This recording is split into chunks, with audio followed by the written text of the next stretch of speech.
మన గ్రహం ఒకప్పుడు ఇప్పుడున్నట్టు ఉండేది కాదు. చాలా చాలా భిన్నంగా ఉండేది. కాని కొన్ని వేల సంవత్సరాల క్రితం ఒక విశ్వ సంఘటన జరిగింది. ఆ సంఘటన అన్నీ మార్చేసింది. ఈ రోజు మనం దాని గురించే మాట్లాడుకోబోతున్నాం. భూమి విధి కోసం జరిగిన ఒక రహస్య యుద్ధం. దాని వెనుక ఉన్న కథేంటో విశ్లేషించుకుందాం. సరే అయితే, ఈ కథని పూర్తిగా అర్థం చేసుకోవాలంటే ముందుగా మనం అనుగ్రహం నుండి పతనం అంటే ఏంటో తెలుసుకోవాలి. అంటే సింపుల్గా చెప్పాలంటే ఒక ఆరోగ్యంగా ఉన్న మనిషికి జబ్బు చేసినట్టు అనమాట.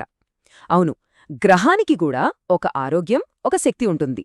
సో అనుగ్రహం నుండి పతనం అంటే ఏంటంటే మన గ్రహం, దానిమీద ఉన్న మనం అందరం కలిసి ఒక రకమైన ఆధ్యాత్మిక అనారోగ్యానికి గురినట్టు. మనందరి సామూహిక శక్తి తగ్గిపోయినట్టు. చూడండి, ఈ పతనం ఎంత తీవ్రంగా ఉందో ఈ నంబర్లే చెబుతున్నాయి. భూమి కాంతి నిష్పత్తి అంటే దాని ఎనర్జీ లెవెల్ అనుకోండి, ఏకంగా 48% నుండి 41%కి పడిపోయింది. వినడానికి అదేంటి 7% కదా అనిపించొచ్చు. కానీ అది చాలా పెద్ద విషయం. ఎలాగంటే మన గ్రహం యొక్క స్పిరిచువల్ ఇమ్యూనిటీ సిస్టమ్ వీక్ అయిపోయినట్టు. దానివల్లేమైంది? నెగటివ్ శక్తులు ఈజీగా లోపలికి వచ్చేయడానికి, మన ప్రపంచంలో ఈ గందరగోళం, భయం, ఈ విభజనలు సృష్టించడానికి దారితీసింది. మరి ఇంతకీ ఈ పతనానికి అసలు కారణమేంటి? ఇదంతా ఎలా మొదలైంది? పదండి తెలుసుకుందాం. ఈ కథ సుమారు 4500 సంవత్సరాల క్రితం మొదలవుతుంది. ఓకే, దీన్ని ఇలా ఊహించుకోండి. మన ప్రపంచానికి వేరే లోకాలకు మధ్య ఒక అదృశ్యమైన గేట్, ఒక తలుపు తెరుచుకుంది. ఈ 5D గ్రిడ్ అనేది మన గ్రహం చుట్టూ ఉన్న ఒక ప్రొటెక్టివ్ షీల్డ్ లాంటిది. కానీ అది అనుకోకుండా ఓపెన్ అయిపోయింది. దాంతో వేరే డైమెన్షన్స్కు చెందిన జీవులకి మన ప్రపంచంలోకి ఎంటర్ అయ్యే ఛాన్స్ దొరికింది.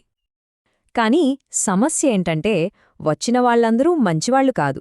అలా కొత్తగా వచ్చిన ఈ 4D జీవులే మన గ్రహం పతనానికి అసలు కారణమయ్యారు. అప్రమత్తమై ఆ తలుపుని వెంటనే మూసేశారు. కాని అప్పటికే జరగాల్సిన నష్టం జరిగిపోయింది. కొంతమంది అనుకోని అతిథులు లోపలే చిక్కుకుపోయారు. మన రియాలిటీలోనే బందీలైపోయారు. ఈ జీవుల ఉనికి మన గ్రహానికి ఒక స్లో పాయిజన్లా పనిచేసింది. మన గ్రహం యొక్క శక్తిని మెల్లమెల్లగా తినేయడం మొదలుపెట్టింది. ఇది మామూలు సమస్య కాదు, ఇది ఒక ఎమర్జెన్సీ. అందుకే హెల్ప్ కోసం ఒక కొత్త, ఇంకా శక్తివంతమైన కాల్ ఇవ్వాల్సొచ్చింది. ఇక్కడ చూడండి, ఇది చాలా ఇంట్రెస్టింగ్. ఈ రెండవసారి హెల్ప్ కోసం పిలిచినప్పుడు మొదటిసారికి ఇప్పటికి పరిస్థితులు ఎంత వేలుగా ఉన్నాయో తెలుస్తోంది. ఫస్ట్ కాల్ టైంలో భూమి దాదాపు మొత్తం చీకట్లో ఉంది, కేవలం 1 నుండి 5% కాంతితో. కానీ సెకండ్ కాల్ వచ్చేసరికి పరిస్థితి చాలా బెటర్. అంటే ఈసారి వచ్చే హెల్పర్స్ ఇంకా పవర్ఫుల్ కాన్షియస్నెస్ని హోల్డ్ చేయగలరన్నమాట. మరి ఈ పిలుపు అందుకుని వచ్చిందెవరు? వాళ్ళు సాధారణ యూదులు కాదు. వాళ్ళు చరిత్ర గతిని మార్చిన మహాత్ములు. వారి పేర్లు మనందరికీ ఇప్పటికీ తెలుసు. ఇలా ఆ పిలుపుకు స్పందించిన వాళ్లనే లైట్ వర్కర్లు అంటారు. అంటే తమ కాన్షియస్నెస్తో చీకటిని ఎదుర్కోవడానికి వచ్చిన ఆత్మలు. వాళ్ళెవరో కాదు, ఇక్కడ చూస్తున్నట్టుగా జీసస్, బుద్ధుడు, మదర్ మేరీ, ఇలా మనందరికీ తెలిసిన ఎందరో గొప్ప ఆధ్యాత్మిక గురువులు కూడా ఉన్నారు. వాళ్ళు కేవలం బోధనలు చేయడానికి రాలేదు. వాళ్లు చీకటిలో వెలిగే దీపస్తంభాల్లా నిలబడ్డారు. వాళ్ళిక్కడ ఉండటమే, వాళ్ల ఉనికే మన గ్రహం యొక్క శక్తిని పెంచింది, నెగటివ్ శక్తులింకా వ్యాపించకుండా అడ్డుకుంది. అయితే ఇది కత్తులు, తుపాకులతో జరిగిన యుద్ధం కాదు, అస్సలు కాదు. ఇది మానవాళి ఆత్మ కోసం జరిగిన యుద్ధం. వేల సంవత్సరాలుగా కాన్షియస్నెస్ లెవెల్లో, ఎనర్జీ లెవెల్లో నిశ్శబ్దంగా జరిగిన ఒక మహాసంగ్రామం. ఒక్కసారి ఈ టైం లైన్ చూడండి. ఈ పోరాటం ఎంతకాలం జరిగిందో తెలిస్తే ఆశ్చర్యపోతాం. ఇది కొన్ని రోజులు, కొన్ని సంవత్సరాల కథ కాదు, ఏకంగా వేల సంవత్సరాలుగా సాగిన ఒక నిరంతర యుద్ధం. ఆ లైట్ వర్కర్లు ఒక డ్యాంలాగా అడ్డుగా నిలబడ్డారు. కాని అటువైపు నుంచి వచ్చే నెగిటివిటీ ప్రవాహం పెరుగుతూనే ఉంది. అందుకే వాళ్లు ఈ పతనాన్ని పూర్తిగా ఆపలేకపోయారు, కేవలం దాని స్పీడ్ని తగ్గించగలిగారు. ఎందుకంటే వాళ్లకి ఎదురుగా ఉన్న శక్తి చాలా తెలివైనది. అది ఎప్పటికప్పుడు తన ప్లాన్స్ని మార్చుకుంటూ వచ్చింది. అలా జరుగుతూ ఉండగా 20వ శతాబ్దంలో అప్పటివరకు కనిపించకుండా జరుగుతున్న ఆ యుద్ధం ఒక్కసారిగా మన భౌతిక ప్రపంచంలోకి వచ్చేసింది, ఒక పెద్ద విస్ఫోటనంలా. అప్పుడు ఆ సంఘర్షణ ఒక డేంజరస్ టర్న్ తీసుకుంది.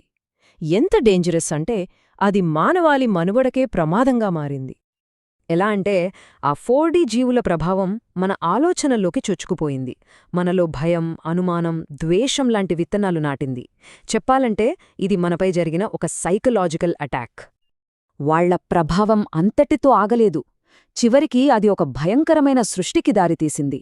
అది ఎలాంటిదంటే కేవలం మన కాన్షియస్నెస్ని మాత్రమే కాదు, ఈ గ్రహాన్నే మొత్తం నాశనం చేయగలదు. దాన్ని తయారు చేసింది మనమే, మన చేతులతోనే. కాని దాని వెనకున్న అసలు ప్రేరణ మాత్రం వాళ్లది. అదే అణుబాంబు. మానవాళి తనను తాను పూర్తిగా నాశనం చేసుకోగల శక్తిని సంపాదించుకున్న క్షణమది. ఆ 4D జీవులు సరిగ్గా కోరుకున్నది కూడా ఇదే, మనల్ని మనమే నాశనం చేసుకోవడం.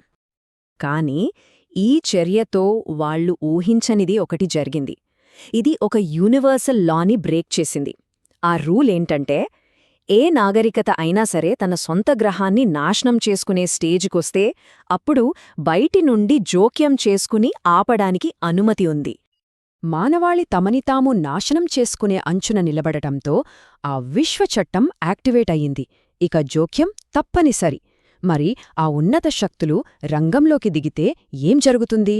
వాళ్లు జోక్యం చేసుకున్న తర్వాత ఈ కథ ఎలాంటి మలుపు తీసుకుంటుంది?